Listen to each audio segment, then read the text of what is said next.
and welcome back to Shelf Talks, the podcast where we dive deep into the journeys of incredible founders bringing innovative products to retail shelves. I'm your host, Roberta, and today we're talking all things fragrance with a founder who is redefining what it means to create a truly unique luxury scent. Keta Burke-Williams is the powerhouse behind Ourside Perfume, a brand that's breaking barriers in the fragrance industry with bold, intentional scents and a fresh perspective on what modern perfumery should be. From Harvard grad to fragrance disruptor, she is crafting a brand that's all about storytelling and self-expression. Welcome, Keta. Thanks so much for having me. Yeah, I'm excited. Thank you so much for coming on. I'm excited to learn about your journey. I'm excited to share more. It's only been a few years, but it feels sometimes like it's been longer. I'm sure. Okay, let's get into that. Can you start off just telling us a little bit about your life before leaning into starting a brand? Sure. So I live in New York now, but I'm an Ohio native. I grew up in a small town called Dayton, and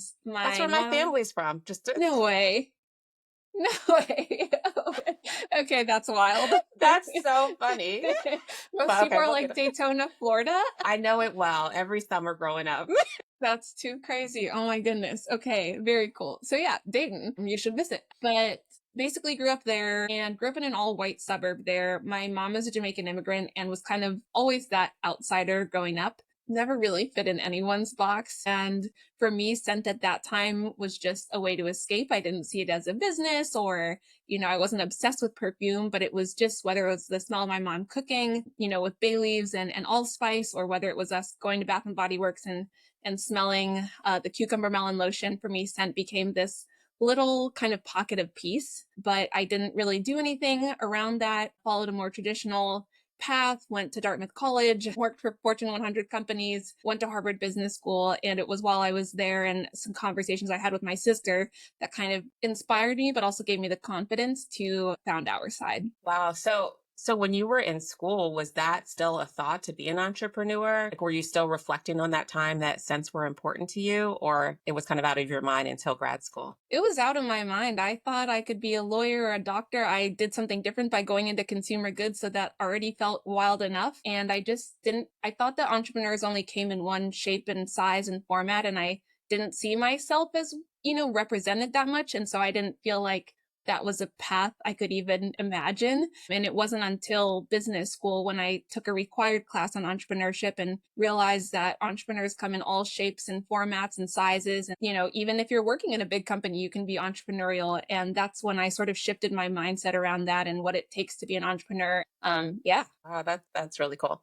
So once you had that conversation with your sister and you took the class, what were next steps? Especially not even having a vision that that's what you wanted to do. What was the first thing that you did to kind of get the ball rolling? Yeah, I think because it came from a place of passion, it was, okay, I want to understand kind of what's out there. I came from consumer goods and at least I had a business background, but I definitely never made a fragrance. I'd smelled some essential oils before and I liked fragrances, but I had no idea what went into the making of a perfume. And so I used our alumni database and I started emailing as many people as I could. I used all of the resources that were free at the time, like all of the research publications. And I just started asking questions. And that was kind of the first step. It was a lot of learning and trying to ingest a ton of information as quickly as I could to understand the brass tacks of at least the bare minimum of what it takes. Yeah, that's great to hear too, because a lot of people, they want to start a brand and then they just rush right into it and not taking the time to really sit back and educate themselves to understand like what it really takes. So after you were kind of doing that research, were there any barriers that you felt maybe this isn't the right kind of path for me? Or did you feel even more bullish with getting the information that you were ready to do something like this? I think I didn't think enough about it. There were definitely barriers. And one of them being fragrance, although it's, $70 billion industry, it's quite large. It's also very small. So people usually don't leave the industry and they move from one fragrance house, which is sort of like a massive fragrance business that supplies the raw ingredients. They move from one to the next. It's sort of this incestuous industry. So breaking in is really hard. Just getting anyone to give you the time of day, a really big barrier that I encountered. Second was capital. I think good and bad. I didn't realize how much capital it would really take to launch a brand and do something. I think good because had I seen, 10 steps ahead, I might not never have done it. Bad because then you have to be super scrappy and it's stressful. So I think there were definitely barriers, but at the time, I was just so excited about the opportunity and about learning more that before I knew it, we were starting to develop a product and I wasn't really looking back. What did that actually look like when you say developing a product? So once you got all the information, like how do you connect with somebody to even get a sample? Yeah, that's a good question. And I know it really differs business to business. For us, we were fortunate enough that even before we launched, we got into a program called Clean Beauty Summer School that the founder of Tower 28, Amy Lou, puts on. And that's an incredible program. And for us, for me, it solidified that I had an idea that was worth pursuing. Through that program, got put in touch with a mentor, and through her she had sort of a Rolodex of people she recommended I reach out to, and through the grapevine found our perfumer. And essentially, one, he was willing to give me the time of day. Two, I felt like he really listened to what I had to say and my vision. And three, I brought my mom and my sister to meet him and share our whole vision for the brand and what we wanted to do. And from there, started working on developing a proof of concept fragrance. And so I had really specific ideas of how I wanted the scent to smell. So I view myself as sort of the founder and also the creative director, but by no means am I the perfumer, which is safer for everybody.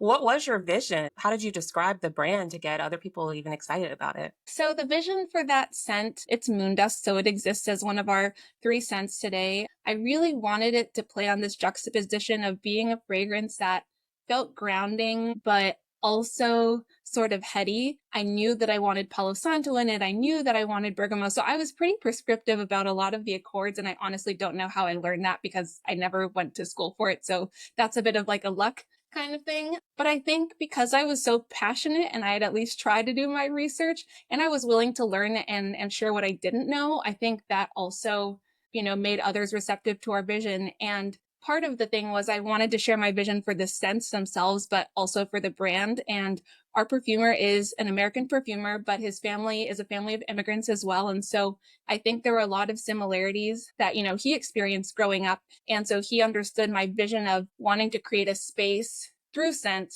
where you can express yourself and where you feel welcome for who you are. And so I think that piece resonated with a lot of folks. I love that. Like it's not just a scent, you're trying to like emote like a feeling of Yeah. inclusive. I love that. So how long does it take for you to go and present kind of what you were looking for a scent to actually getting the final sample? I'm trying to think back. So I think conversations started in the summer, and by December we had something ready to go. One of our fragrances took longer than that, another one took a shorter time, so it really just depends scent by scent and how many kind of iterations you do. But I'd also worked on sourcing some components, aka the perfume bottles and such before, so that also kind of condensed the timeline. Got it.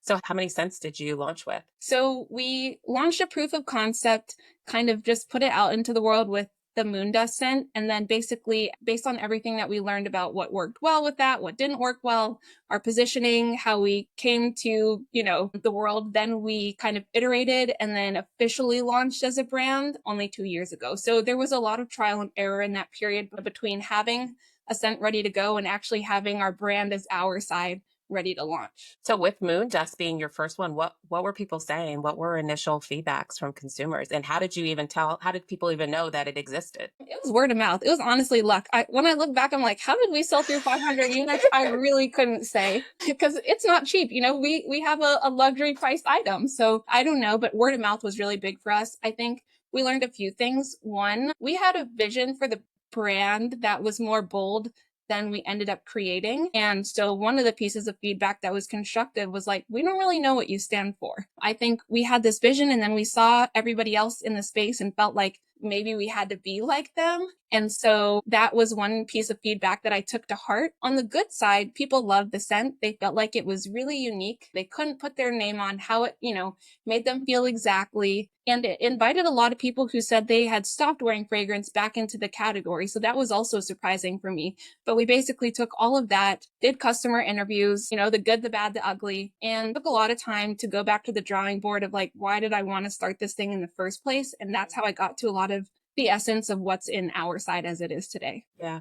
How were you selling those initial bottles? Was that D2C? Was that through local community? Just D2C. Yep. And then the customer feedback, was that surveys or how did you get that Yeah. information? I did a survey, but I also emailed some people asking if they'd be willing to chat on the phone, which is really scary, but also really necessary because sometimes pieces of feedback come across in conversations that might not come across, in a quick survey, just like if you're texting a friend versus calling them. Yeah, no, that's so smart. So you have all these changes. You're as well looking to really launch as a brand. How long did that take from launching your first SKU to then really leaning into launching the entire brand with the additional SKUs? I think almost a year or maybe two. It was quite some time. That was the time where it was like, let's get this as right as we can, knowing that as a brand and a company, we're going to have to evolve. But we spent the time to formulate our other two fragrances. I really wanted to launch with three fragrances. I had this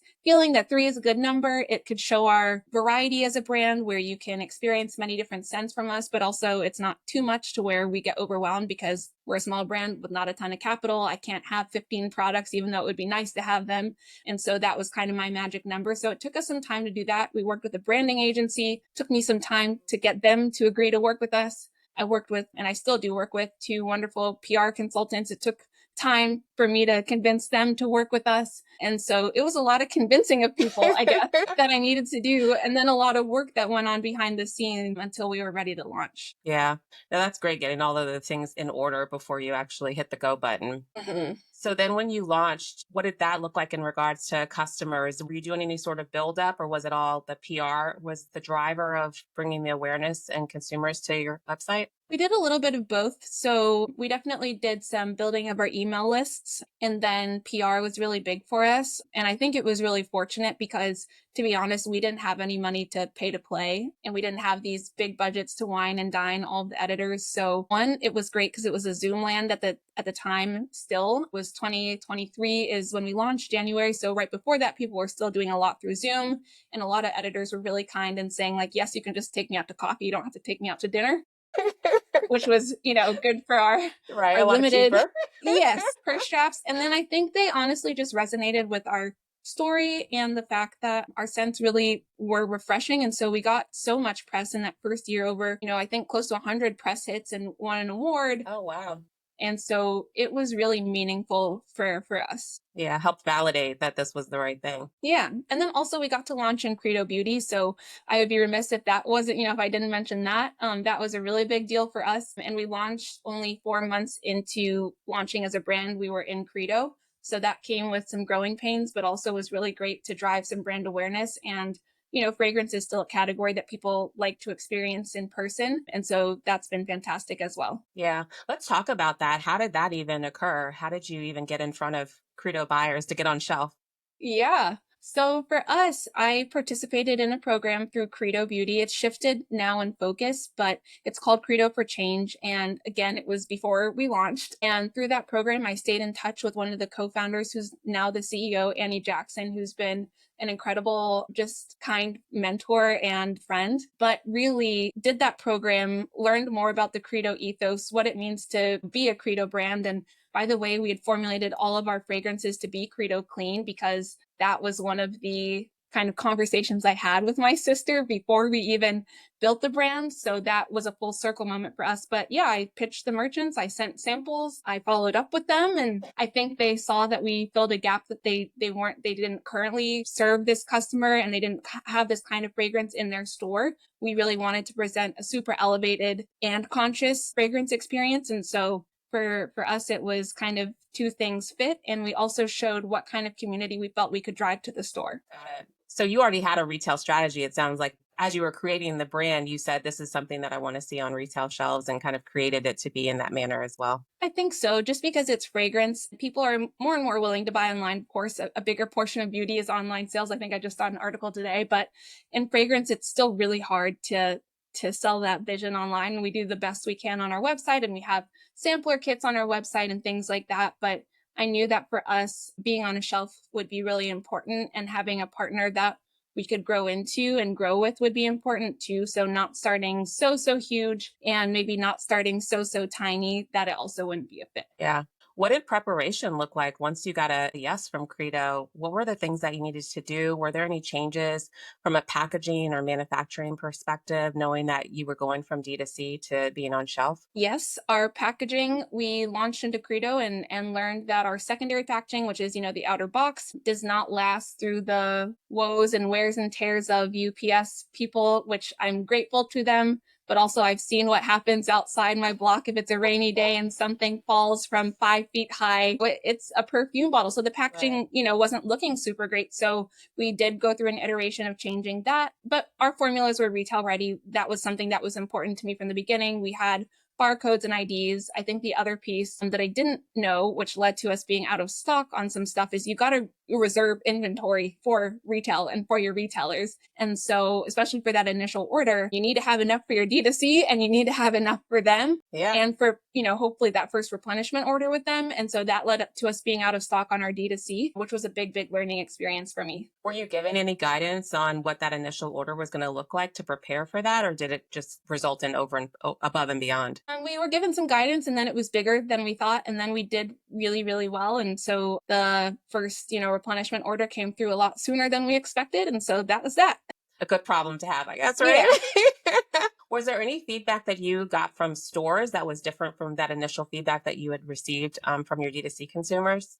That's a really good question. I think, in stores, it's different because when somebody gets to your website, it's kind of your job to convert them into a customer, and at least they're in your little universe. In a store, it's great because you have, we kind of got that Credo check mark, and now we're in Bergdorf and we have that Bergdorf check mark. So those are two really important things. But then we're in Credo Beauty, and there are a ton of other brands, 150 different brands of skincare and color cosmetics and hair care that people are considering every time they come in. So one, for the consumer, what are they looking for? And two, for the staff and the experts in store, how are they going to feel empowered to tell your story and sell your products? So I think that's a big learning as well. And of course, as a small brand without a lot of capital to invest in those things, you have to be scrappy, and you also have to understand just the field in which you play. Yeah. Yeah. What did you fund all of this yourself, or was there opportunity for you to get funding to support the growth? Yeah. So the first proof of concept SKU we did with a grant from Harvard, and then sold through that. And then I used that kind of momentum to gain some capital from family and friends. And by family and friends, I mean sort of angel investors, because my family and friends weren't the kind I love them, but they weren't the kind who could just drop, Right. I can't. And so, so raised a little bit of capital from family and friends, and also some grants. Like we got the Ulta Beauty Muse Accelerator grant, and that was really instrumental for us. And so did those and used that capital to sort of launch. That's great. Like the Credo that you were in, and then also the Tower 28, I forgot what that was called. Yeah, the Clean Beauty Summer The School. Clean Beauty Summer School. It sounded like for both of those, you didn't really have to have a finalized product to participate. I think it might be different now. I'm not sure, but we were pretty fortunate of I was, banging down the door. So Credo's program now has shifted to focus more on people who want to work in the industry, because what they realized is while there are a lot of founders, there are a lot of other people like me who didn't know that you could get a job in the cosmetics industry. You could be a chemist and be working on lipstick, Yeah. And so that is kind of what their program is geared to now. Tower 28's program, I do believe you have to have a finished product or at least a proof of concept product. And then Ulta, I'm not sure actually. I'm not sure if it's changed at all, but you definitely want to have at least a really clear vision that's thought out with a presentation deck and kind of all of your plans in place, even if you haven't launched. Yeah. I think that's why I just wanted to pause on that, because I think it's cool that you can have like an idea that, to your point, is like really developed and presented in a way that people understand it. But that can be your lead in. You don't have to have a finalized product. There are some programs out there that can just help you with your idea and it really coming to real fruition. So I think that's a good note. Agreed. So once you were in Credo, how did you tell people to go to Credo to purchase? Word of mouth. We did a small little event in the New York Soho Credo location where I told all of my friends, please show up and please bring somebody. But we also told our Instagram presence, hey, I'm the founder and I'm going to be there. Would love to meet you. And met some people who I never would have met otherwise. And then I think Credo might have helped us by sending out a little local email blast to their store as well. We did an Instagram post, but then we boosted that post just to let people know, hey, we exist. were in Credo. And then the other thing I did was going to as many of the stores I could in that first year across, because Credo has 15 stores across the US. So I visited the Boston stores, I visited the Chicago stores, I visited the LA and San Francisco stores and the New York ones, all to say, hey, we're here, would love to tell you our story. And in that way kind of met the clean beauty experts, aka the Credo staff in each store. Or able to help educate them too and give them some Exactly. awareness. No, that's great. Aside of the challenges with the orders and not really, knowing how much you were going to get from that initial, was there anything else that once you were in retail, it surprised you that that's, something that happens once a brand is on retail shelves? I think it wasn't a surprise, but it was more of a confirmation that, it's one thing to get on shelf, it's another thing to stay on shelf. That was what I was told from before we launched. I spoke with over 40 different founders that I just, reached out to. And every time I would speak to a founder, I'd ask them to recommend a founder I should speak to. So I'd spoken to over 40 founders in that, year and a half as we were gearing up to launch. And the biggest piece of feedback was like, one, there's no easy way, there just is the way kind of deal. And then two, retail is hard. It's important and it's hard. And so I think it wasn't shocking, but just kind of surprising how much consistent work it takes to kind of survive in a retail environment. For us, again, I've been pretty mindful of not trying to be too many places, because as a really small company and team, I only have so much energy to spread across our retailers. And so that was big for me. But I think, just realizing how deep of pockets other brands have that you might be on shelf beside, realizing that you really can't compete in the same way they can. So setting expectations with your retailers realistically and with yourself about your goals realistically has been important for me, especially in the times where I feel like, well, why can't I do that thing? Why can't I participate in that marketing activity? Yeah. It seemed like you really did your research too to understand what you were going into. That's smart to talk to a bunch of founders just to get their viewpoint as to what it looks like to to launch a brand and be in retail stores. Definitely. And it's just really cool to hear their perspectives, because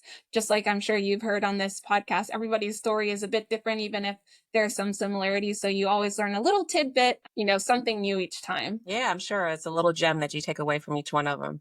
So once you were in stores, how did you manage D2C versus store in regards to your customers and marketing?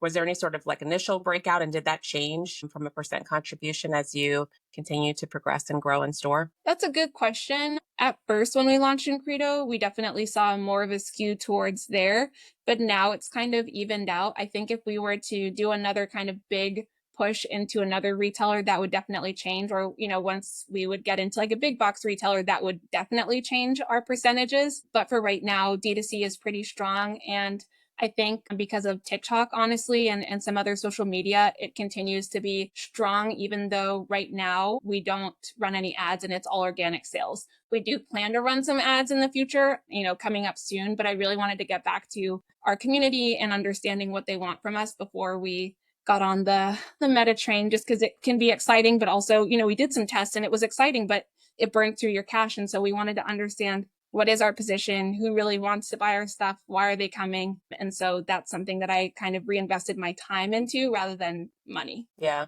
Who is your core customer? What did you find out in that way? They're very varied. That's what I found out. They are a lot of different ages, anywhere from like 25 to, like 65. A lot of them live in big cities. So, New York, California, Texas, the DMV area, Chicago, like those are big hubs for us. And interestingly, we have it spans kind of income wise and race wise, gender. It's a lot of women, and then some people who are men or identify as they, them. So runs a gamut.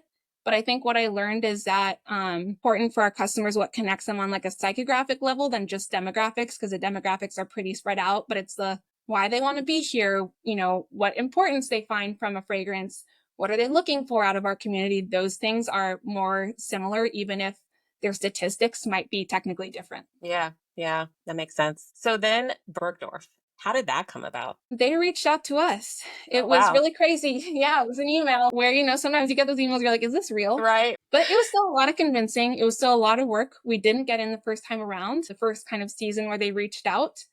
And I just stayed in touch with them, continued to share updates of wins, that we were seeing, and asked for a check-in conversation. And then we ended up launching with them, which has been really exciting. I think Credo is like the standard in clean beauty. And what's exciting about Bergdorf is they are known across the world. So, Yeah. my German husband, his friends understand and know what Bergdorf is. And so it's just been really exciting to be in such an iconic place. And I think also for people who are interested in fragrance as a whole and don't really care about the conscious beauty movement, and being in Bergdorf has been meaningful for that. Yeah. So with that just being such a luxury retailer, is there any difference in how you market to consumers and drive them into that store versus Credo? Yeah, I mean, Bergdorf is really specific also kind of in the way they do business and how they like to partner with brands. So I think one is hearing what they want as help. For example, they still do sampling, whereas Credo doesn't do sampling for fragrance. So there's some differences. I think one, the training was really important. And then two is we don't sell our travel sizes there. That's just not something that their consumer is looking for. They are looking for that big purchase, full size. And so there's definitely a difference in the kind of who they're, who's going and what they're looking for in each store. Yeah, that's actually a really good note just in regards to the different retailers, how they want you to approach their consumers, how you communicate and how you sell is different. So asking the Yes. questions, which it sounds like you really did to understand what the best mode is in that space. Yeah, definitely. I think still a lot of learning to do, of course, with Bergdorf because it's such an establishment and a lot of the brands who have been there have, they have some emerging brands, but a lot of brands with a ton of legacy, a ton of money. But it's just continuing to learn as much as I can from there and understanding that we do fill a gap. I'm the only Black woman owned fragrance there on their shelf, and reminding Amazing. myself and them of that, is something that's important. How did they even find you? You said they reached out. How did they even Yeah, connect? I think it was an article they read or something. Again, press, like it doesn't necessarily sell, but for us, it's been a really important way of kind of building brand awareness that wasn't cash intensive. Yeah. Yeah. And then what did the pitch look like when you pitched to Bergdorf? It was a virtual pitch, but again, kind of talk through my brand story. What did the pitch look like? Yeah, talk through my brand story, talk through our different fragrances and kind of our approach to how we make a fragrance, why I think that's different and unique. It was really cool for them that we also make our fragrances in New York City since they're such an iconic New York brand. And then also spoke to how I think we could fit and complement their assortment because I had done my research and gone into the store and kind of understood how their fragrance section looked and was also important. Yeah. Did you have to change anything in regards to your product for their shelves? No, because we were retail ready, didn't need to change anything specifically. Oh, that's great. I mean, and congratulations for being the first Black Thank woman to you. have a perfume in Bergdorf.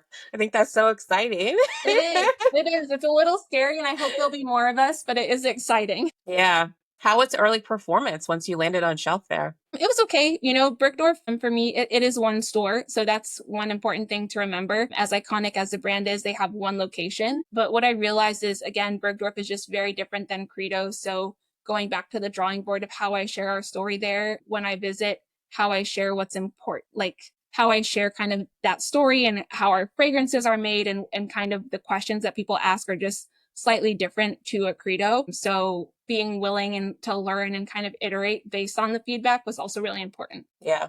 Just to go back, where did the name even come from? How did you Ourside? Yeah, how did you even, determine that that's what the brand's name should be? Well, for me, the brand was all about creating this kind of like corner of the world that was our own. And the idea is that we wanted to do things differently, and it's time for our vision and our voices and our stories to be heard. And we wanted to do that on our side. So it had this idea of the collective, of doing things a bit differently, but of also welcoming people into the fold. I love that. I Thank love that. you. Yeah. So now that you are in two retailers selling D2C, 3 SKUs, what does your team look like? Is it just you that's running the business or do you have help? It's really small. Have help, paid and unpaid, aka my husband is not paid, and he gives me way more help than he would like to. But I also have a social lead who does a lot of our content and community work, and her name is Mimosa. She's amazing. And then I also have sort of a fractional help who I work with. She's great and kind of keeps me in line because I have so many things to do and only one mind. And she's been great as well. And then I still work with our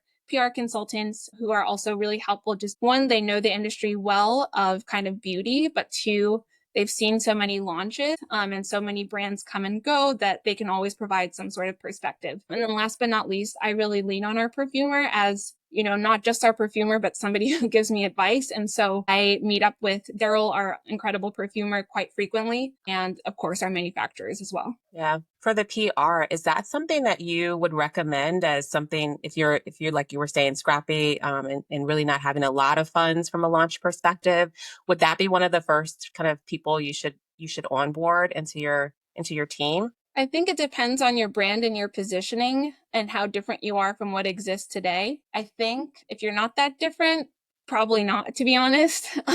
To be frank, if you're something completely different than what exists today, and it might be a hurdle to, for example, our products are pretty expensive. Our sampler kit is $35, but our travel size is $79, and our full perfume is $196. So I feel like it's fairly priced. We put high quality ingredients and we manufacture locally, but it's still an investment. Yeah. So that's, not something that can just catch fire from Facebook ads. So if you're a company maybe that has a differently priced product or something that's going to be mostly focused around subscriptions, maybe press isn't as important for you. But I think, especially for me, I found that having a lot of in-person events is really expensive as you're building your brand. And so press is one way. Of course, you're not connecting with the end consumer the same way, but one way of getting your name out there. So for us, it was really critical. Yeah, no, that makes sense. Definitely. So what's on the horizon? What's next for Ourside? What's next? Yeah. So working on a new fragrance, but also working on partnerships. I think something I've seen from brands I really admire is that they grew through partnerships, grew brand awareness, and through collaborative products. And so we're working on a room spray with a company called Lofty, which is a really cool alarm clock company and sleep company. And so working on that, excited for that to come out this year. And yeah, just looking to grow through more partnerships and investing in our community, both, time and resource wise. Yeah. Do you see the brand going into additional retail stores? Let's see this year. If it is, it'll be very limited and intentional. I think we want to continue to grow our retail presence, but we don't want it to proliferate to a point where we can't manage. Yeah. Oh, definitely. It can get there. Yeah. So how can listeners follow, purchase, and support, of course, the brand and you? Yes. So they can support by just word of mouth. It's actually so big for us. But if you want to find us on Instagram, we're at Ourside, ourside.nyc. That's also our website. You can purchase online. Again, if you're in one of those Credo beauty locations, go into the store, spray the perfume, sniff, tell us what you think. And you can always email us at hello@ourside.nyc with any questions. Love that. Thank you. And I'll make sure I put all of that in the show notes. Sounds good. Thanks. Yeah. Thank you, Keta, so much. Really great interview. And I'm proud of what you've done and I'm excited to see what's next. Thank you. Thanks so much for having me. Yeah, definitely.